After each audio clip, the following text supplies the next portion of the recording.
Bonjour à tous. Alors aujourd'hui, on va développer la quatrième partie sur comment aller mieux à la recherche du bonheur. On a déjà évoqué des parties avec donc les solutions qui s'offrent à nous au niveau des médicaments, des aides extérieures et donc de la partie un peu spirituelle de la prière. Aujourd'hui, on va aborder en fait la solution qui va être concentrée en nous. Je serai obligée de faire en plusieurs vidéos pour pas que ce soit trop long et que finalement on ne retienne pas grand-chose de cette solution qui est la plus importante à mon sens.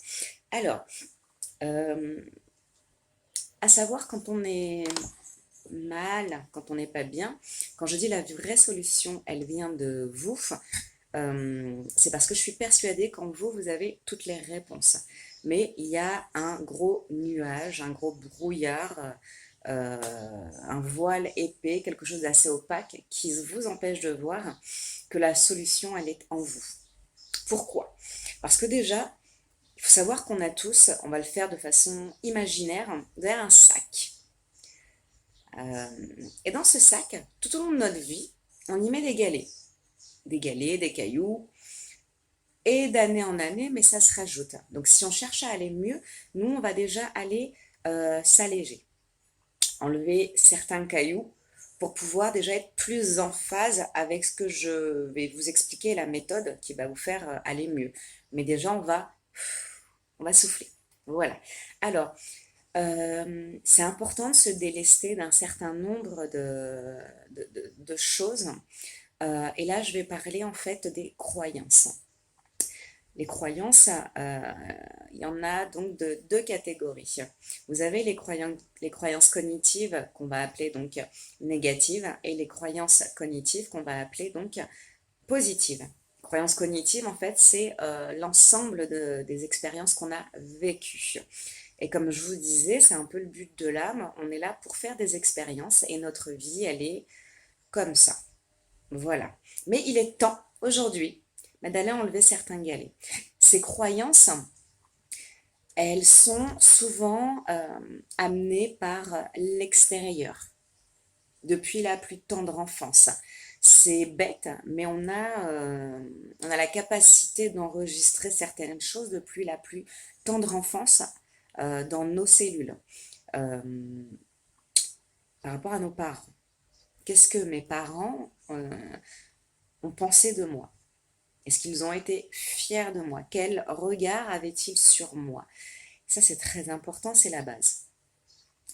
C'est la base où on s'en rend peut-être pas compte tout de suite à 14 ans, à 15 ans, à 16 ans, à 17 ans, mais c'est quelque chose qui va nous impacter directement. Donc, dès qu'il va falloir, dans la petite vingtaine, se construire tout seul. Quoique aujourd'hui, on reste de plus en plus longtemps chez les parents.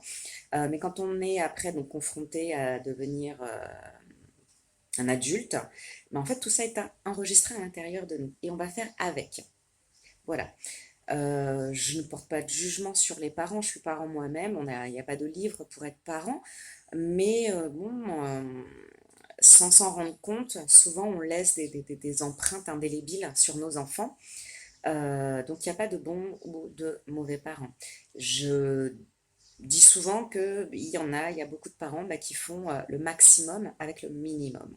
Voilà. Donc il faut vraiment se détacher de je leur en veux, c'est de leur faute, etc. Parce que là, vous êtes dans la non-acceptation de vos propres erreurs et finalement dans le déni de je veux aller bien. On ne va pas remettre la faute sur autrui, même si cet impact, il est sur nous, c'est pas de leur faute. Voilà. Tout comme nous-mêmes, en tant que parents, sans le savoir, des fois, on peut inculquer des croyances. Voilà. Donc, on n'est pas là pour juger l'extérieur, on est là pour nous. Voilà. Les croyances des parents, très impactant dans le sens où on dit qu'un parent aime de façon inconditionnelle. On se rend compte que c'est pas forcément le cas parce que on aime de façon conditionnelle, à savoir, je t'aime si tu prends telle orientation dans ta vie, dans tes études. Je t'aime si tu ne fais pas de piercing. Je t'aime si tu prends l'orientation sexuelle qui est dans la famille depuis des générations. Je t'aime si tu me ramènes des bonnes notes. Voilà, il y a un petit peu quand même, sans se l'avouer, ce poids qu'un enfant porte, parce qu'un enfant ressent tout, et on ressent ce que nos parents attendent de nous. Voilà, donc il va falloir éliminer ces croyances. J'élimine ces croyances. Je vais aller donc au plus profond de moi et je vais aller me rendre compte de ce que mes parents attendaient de moi. Et on va se rendre compte que finalement, on n'a pas forcément pris le chemin qu'ils nous indiquaient, soit parce qu'on a voulu être dans une polarité et se dire, ils voulaient du plus, mais j'amène du moins, on est dans une polarité, soit parce qu'on s'est rendu compte par soi-même que c'est pas ce qu'on voulait faire, mais quoi qu'il arrive, ils attendaient des choses de nous. Donc, première chose, allez creuser, allez voir un petit peu ce que vos parents attendaient de vous et est-ce que vous y avez répondu. Est-ce que vous êtes déçu de ne pas y avoir répondu? Ou est-ce que vous êtes en accord complet avec les attentes qu'ils avaient de vous? Soit les attentes, elles se sont exaucées, finalement ils attendaient ça de vous, vous l'avez fait, vous êtes parti dans cette filière au niveau professionnel, vous avez eu le petit copain qui fait que ça a matché tout de suite avec vos parents, donc vous êtes en accord, ou soit vous êtes en désaccord. Voilà. Et si vous êtes en désaccord, vous allez donc couper les liens. C'est un simple travail de petite méditation. Allez voir, plonger à l'intérieur de vous les scènes qui vous ont marqué. Parce qu'effectivement, comme je vous ai dit, la mémoire, elle est là, hein. Donc si vous plongez à l'intérieur de vous, vous allez peut-être revenir sur des scènes qui vous ont marqué avec vos parents, de ce qu'ils attendaient de vous et qui ne s'est pas réalisé. Et mais c'est pas grave, on va juste aller couper le nœud. Vous allez avoir un ciseau imaginaire et vous allez couper cette scène et dire, c'est ce qu'ils attendaient de moi, mais effectivement, je ne suis pas comme ça. C'est pas grave. Les parents, sans faire exprès, nous inculquent aussi beaucoup d'autres choses en termes de façon de penser, de façon d'être, de religion, de tradition familiale, et j'en passe. Donc c'est vrai que c'est pour ça que c'est important de passer par là, parce que vous allez retrouver beaucoup de choses, pas uniquement dans une direction que vos parents ont pris pour vous ou des décisions. Plein de petites choses. Par exemple, sur la religion. Si vous ne vous sentez pas euh, prédisposé à avoir dans votre cœur telle religion, mais allez couper ça aussi. Effectivement, vous n'avez pas suivi la tradition, vous n'avez pas baptisé votre enfant, effectivement, vous n'allez pas à la messe alors que eux, ils y vont. Donc, allez couper tout ça. C'est pas pour autant que vous n'êtes pas une bonne personne, parce que tout se passe dans le cœur. Comme je vous disais, le mot religion, religere, le lien intrinsèque à l'intérieur de nous qu'on a avec Dieu, vous l'avez sûrement, mais pas parce que vos parents vous ont imposé. Donc, c'est pas grave. Vous pouvez couper le lien. Euh, les parents, ils sont souvent dans la précaution. Ils vous aiment, donc ils vous inculquent ce qu'ils jugent utile et bon, sauf qu'effectivement, on a besoin de faire nos expériences à nous. On n'a pas besoin qu'on nous dise tout. Si je veux apprendre, si je veux comprendre le sujet, je vais aller moi-même chercher les informations, je vais aller expérimenter, je vais avoir moi mes conclusions. Voilà. Et si on me donne la réponse, à quel moment j'ai fait l'expérience? C'est Descartes qui dit je doute, donc je pense, donc je suis. Voilà. Donc la première croyance qui est limitative pour vous, c'est celle de vos parents.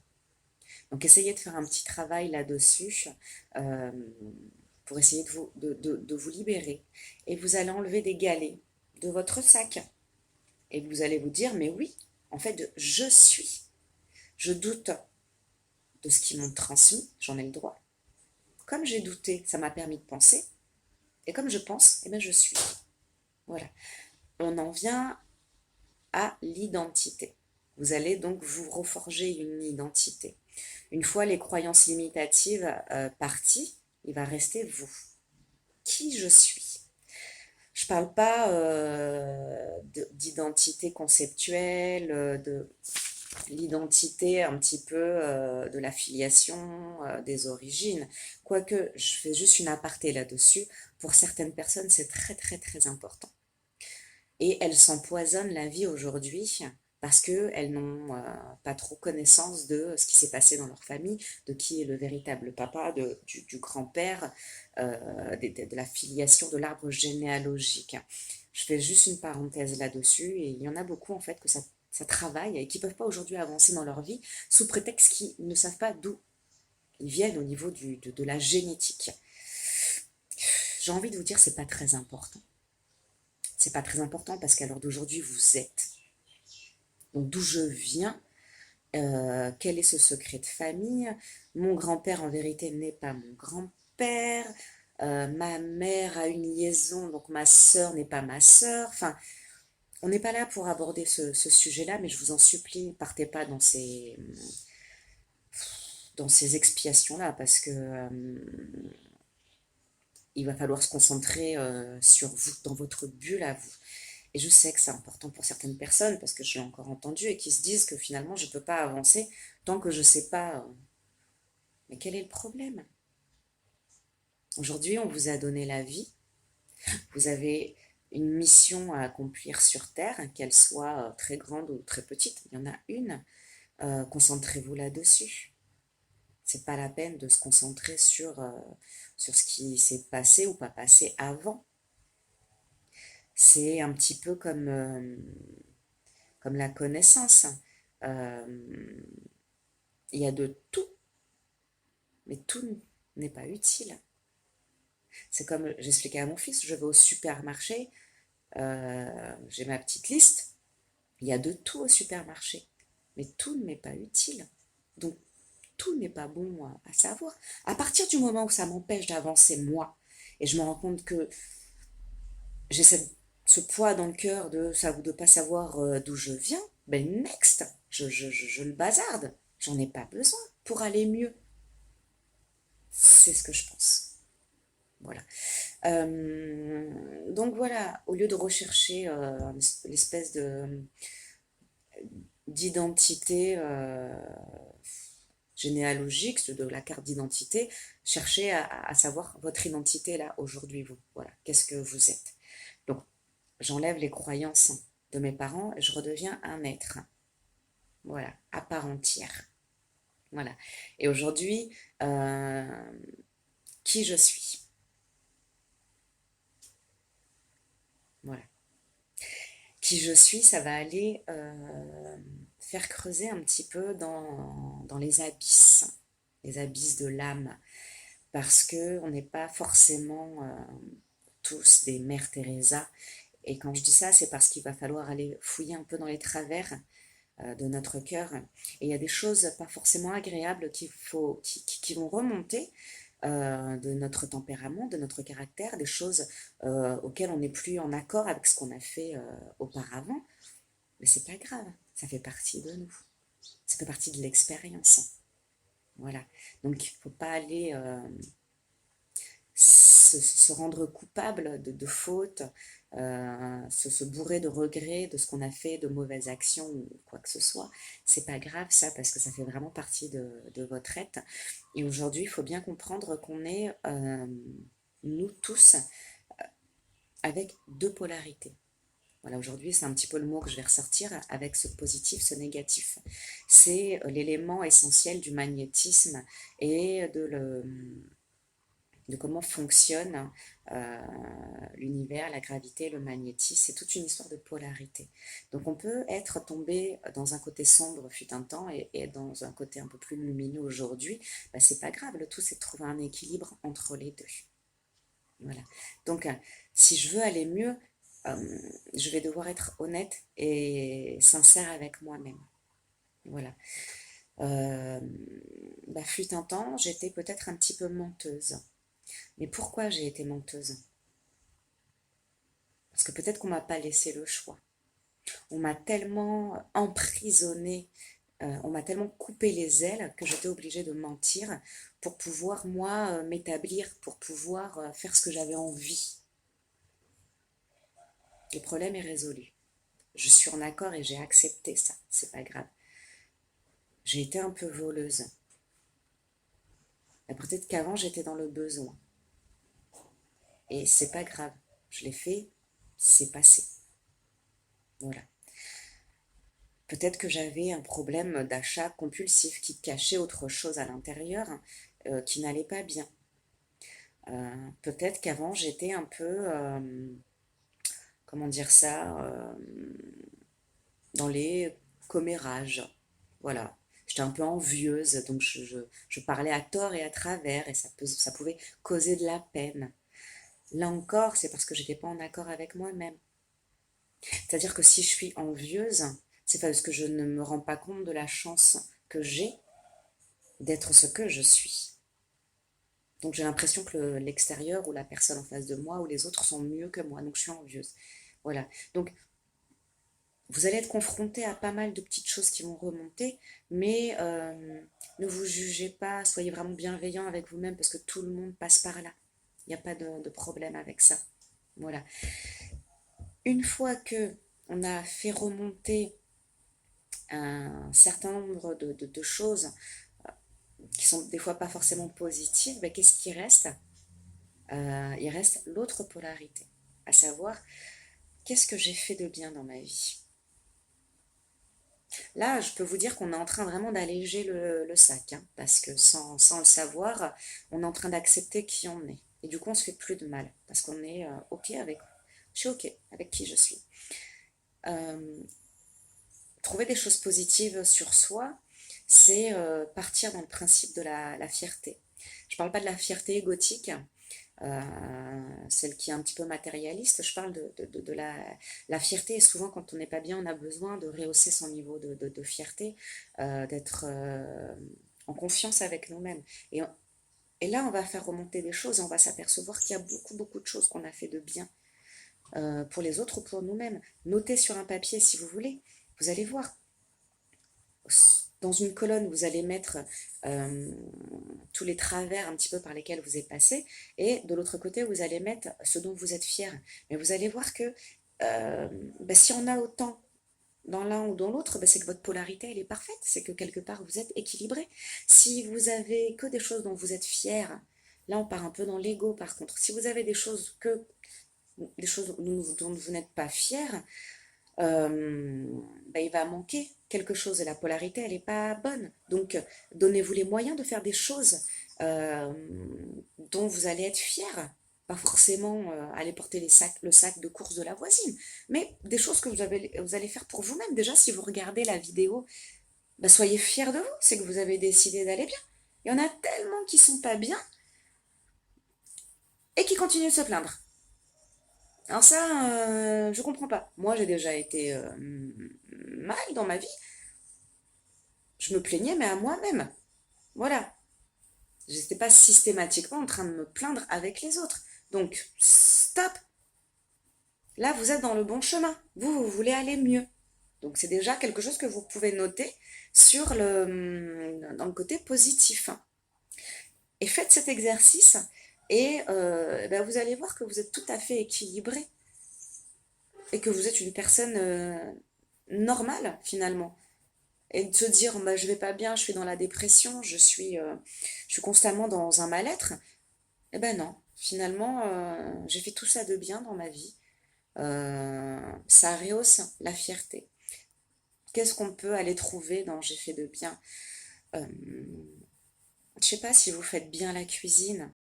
Oui, excusez-moi, on a été coupé.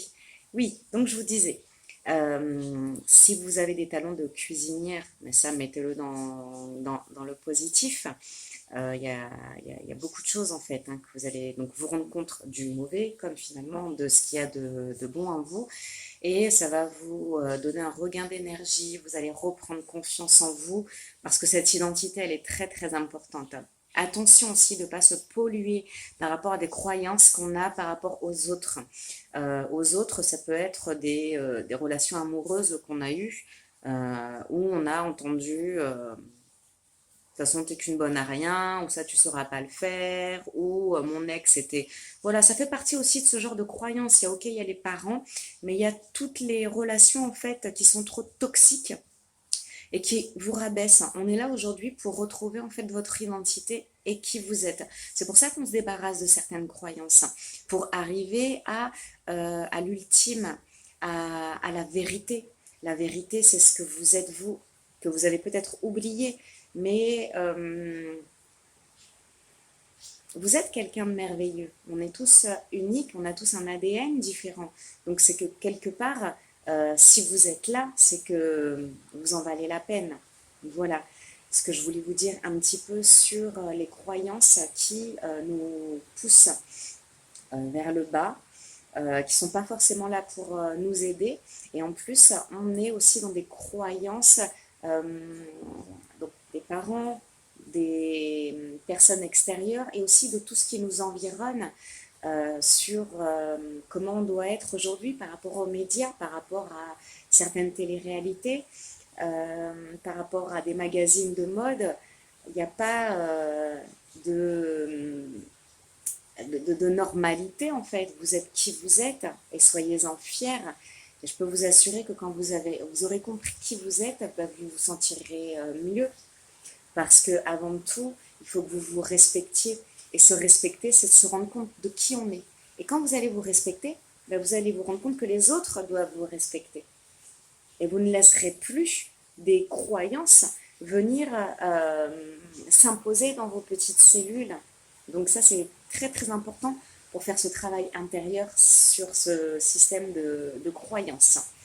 Voilà, je finis aussi par un petit témoignage personnel de mon expérience. Quand on parle de croyances, j'ai dû moi-même faire un gros travail et je peux vous assurer que ça a été long. Donc quand j'entends qu'on me dit oui mais ce que tu expliques c'est dur, mais qu'est-ce qui est dur?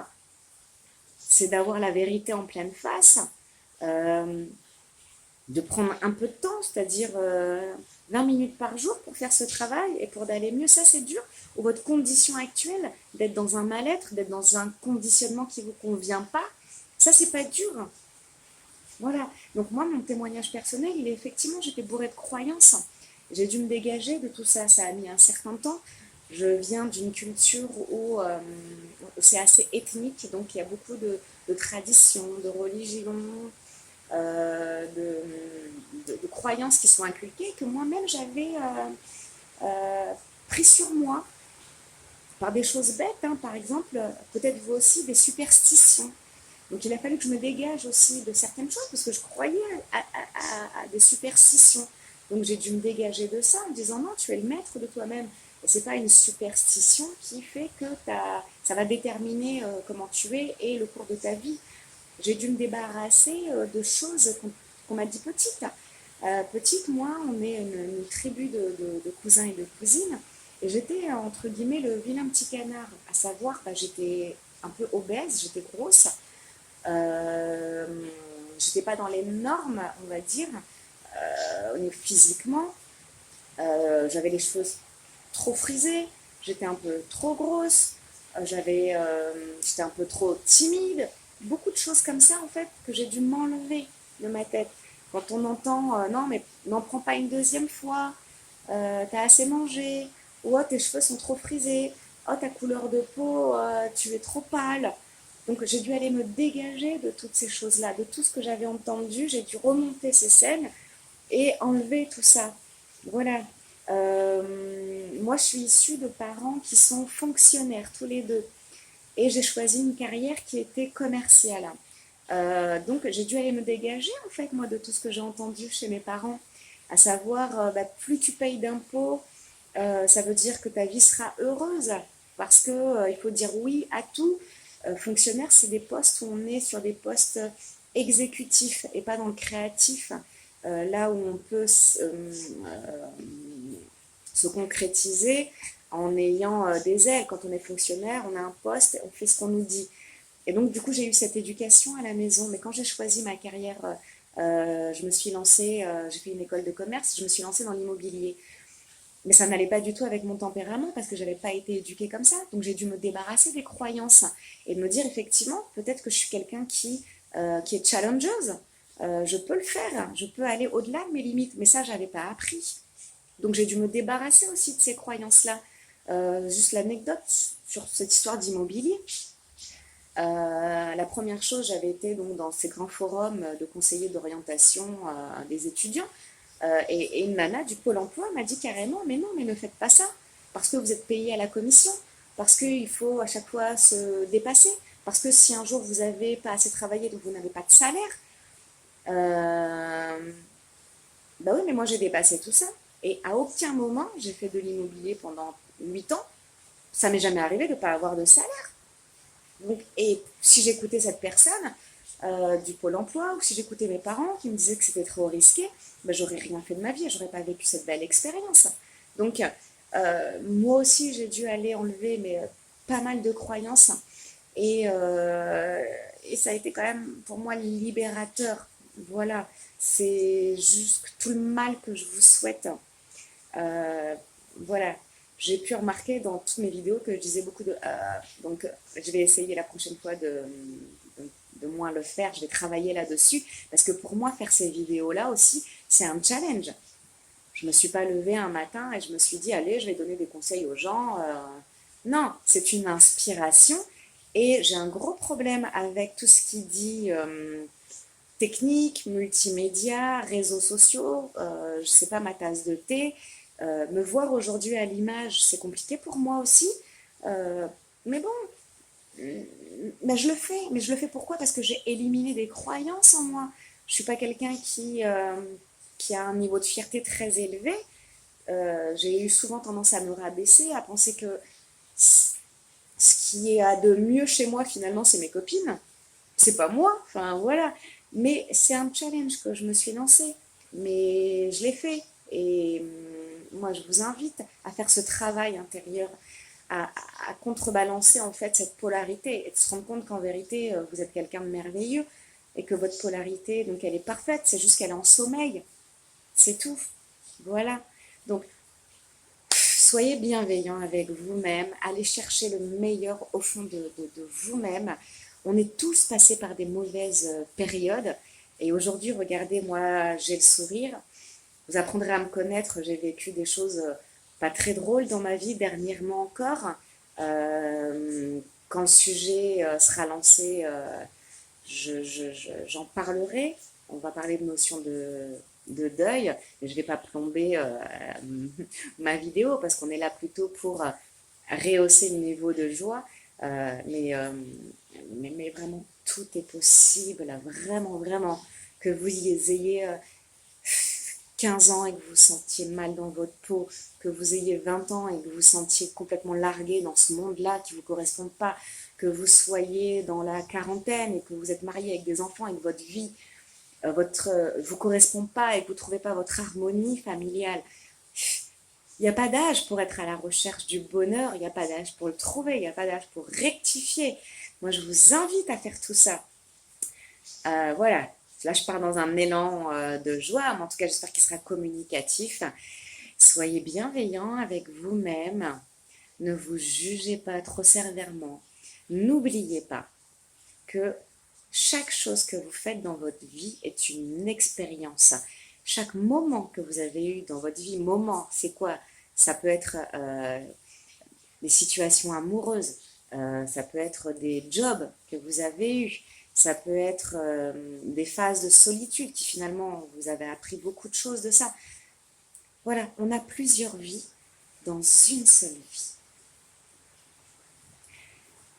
Je vous souhaite tout le meilleur et je vous dis à bientôt.